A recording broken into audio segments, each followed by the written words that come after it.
ချိန်ကောင်းကိုထိုင်ဆောင်မနေပါနဲ့အချိန်ကတင့်ကိုမဆောင်ပါဘူးပျော်စရာဘဝကိုရှာလို့မတွေ့ရင်ကိုယ်ပိုင်ဖန်တီးလိုက်ပါအလုံးသိရဲ့အတိုင်းဘဝကအတ္တကြီးရဲ့ကိုပေးတာတွေကိုပြန်ရတယ်အစိုးမြင့်ခြင်းထက်အကောင်းမြင့်ခြင်းတွေကတင်းရဲ့လှုပ်ဆောင်မှုတွေကိုပိုကောင်းစေပါတယ်တင်းကဘာကြီးပဲဖြစ်နေနေကောင်းတဲ့သူဖြစ်ပါစေဘဝဆိုတာဒိုးတွေအတွက်သင်ခန်းစာပေါင်းစုံပါပဲဆိုရတဲ့သင်ခန်းစာကအဆုံးသက်သင်ခန်းစာလို့မဆိုလိုပါဘူးကိုချစ်တဲ့စိတ်ဆိုတာကငါဘယ်တော့မှမရှုံးဘူးငါနိုင်တယ်ဆိုတာနဲ့ငါသင်ခန်းစာရလိုက်တာဒါပဲရှိပါတယ်တမယိုးကြလန်းကရှောက်လို့ကောင်းခြင်းကောင်းမယ်ဒါပေမဲ့လှပတဲ့ပန်းတွေတော့မပွင့်တတ်ပါဘူးတင်းရဲ့ comfort zone ကတင်းအိမ်မက်တွေကိုဖျက်ဆီးပစ်လိုက်မယ်အခြေအနေမျိုးမျိုးကြားထဲမှာစိတ်ကိုတည်ငြိမ်အောင်ထားတတ်ဖို့အတွက်လေ့ကျင့်ပါ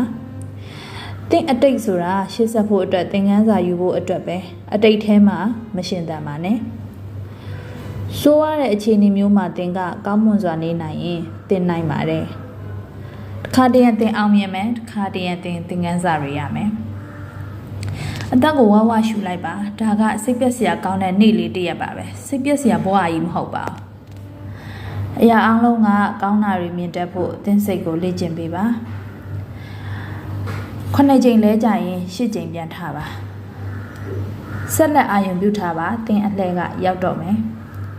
သင်မကြိုးစားရင်ဘယ်တော့မှဖြစ်မလာဘူး